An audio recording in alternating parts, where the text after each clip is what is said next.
Hey, so now we've got a funky little list controller. We can click on elements and we can see details on the right hand side. But it's just a big list of data. If we want to find the data that we want, we just have to scroll and read and find. So what do we want with lists of things? Well, we want to have a search or an ability to search within them and have the data set reduced somewhat. So now we're going to add a search, a row above with some search controls, and inside those search controls I want to be able to search by the name or by the email of the user and have the number of rows reduced. So to start this off, let's go to our HTML file, and I'm just gonna add in the top another row. So I'm just gonna copy and paste some code in. Okay, this is our code, so we added another row. It's col 12, which means that it takes up the full width, and it's a form with a search icon. But the important bits here is there's two input controls. One which I'm going to use to search for the name, and the other one I'm going to use to search the email. We have to run it. There we go. So now we've got just two input controls, one for name and one for email. But none of it's not doing anything right now. We need to link this up to some search functionality. So let's head back to the code. I now want to start going into our controller again, so in main.js, and I'm just at the top going to add another scope variable called search, and we'll come back to this in a second, but let's go into our HTML again. I want to bind those input controls to a variable on the search object, so let's add some ng models in. I'm going to go for this one, which is the name. I'm going to do search.name. And for this one, which is email, I'm going to do search.email. And just so we can see what's going on at the bottom of the page, just under the panel that we have on the right hand side, I'm going to add one of our little pre-tags.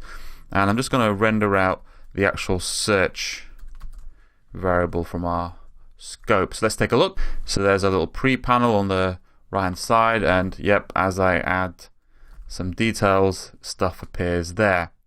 But we're still not doing any searching, so let's just add that in. And in fact, that is really simple in Angular.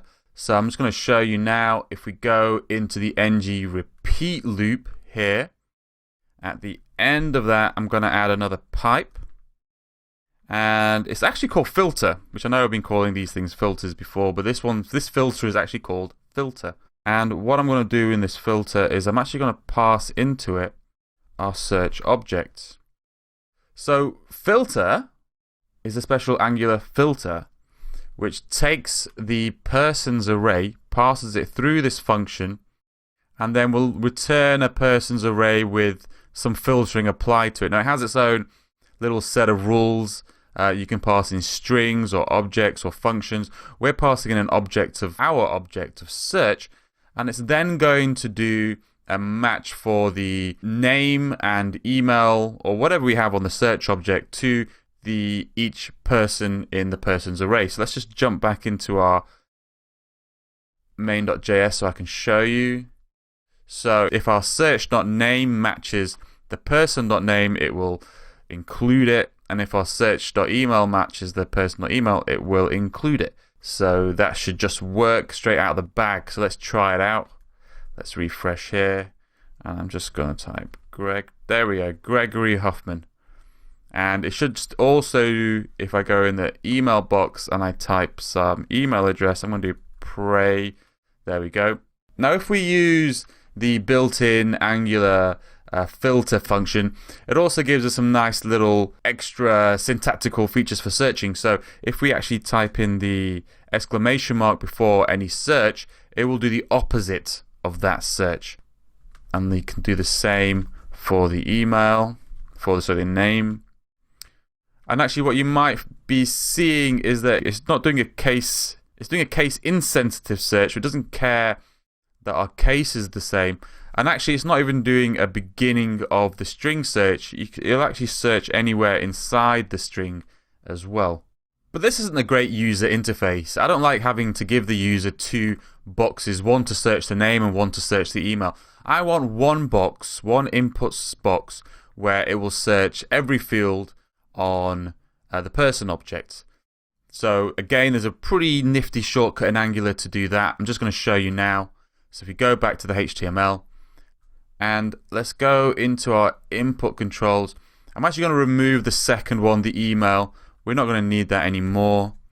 And instead of search.name, I'm actually going to do search.dollar. So this is a special syntax which is accepted by the filter function here. So if you pass in an object with a parameter of $sign with some value, it's just going to search for every attribute on every object inside persons, and if any of those attributes match, it's just going to return true. And we can demonstrate that from here. So let's refresh the page. I'm going to type in A. So you see it's $A is there, and it's returning every single entry with A. So as I keep on going through, you can see it's that, and you can also see that it's returning on the email as well. And again, the not still works.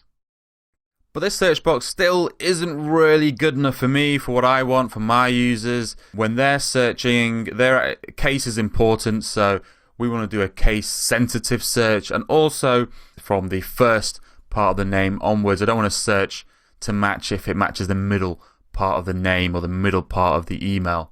So we can do that again relatively easily. Let's go back into our HTML, and instead of passing filter a search object, I'm going to pass in a function. So I'm going to call this function sensitive search. And at the same time, I'm going to go back into our input field, and instead of binding it to an object value called $, so an object property called $, I'm actually just going to bind it to search directly. And then let's go into our main.js. Now search isn't going to be an object. I just want to search on a string here, so I'm just going to change that. And let's just add our sensitive search function.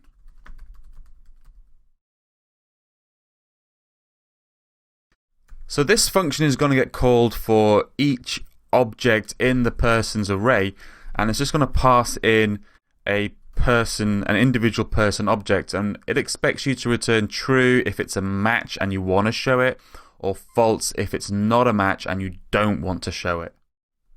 So I'm just going to copy and paste some code in here, and then I'll explain what it does.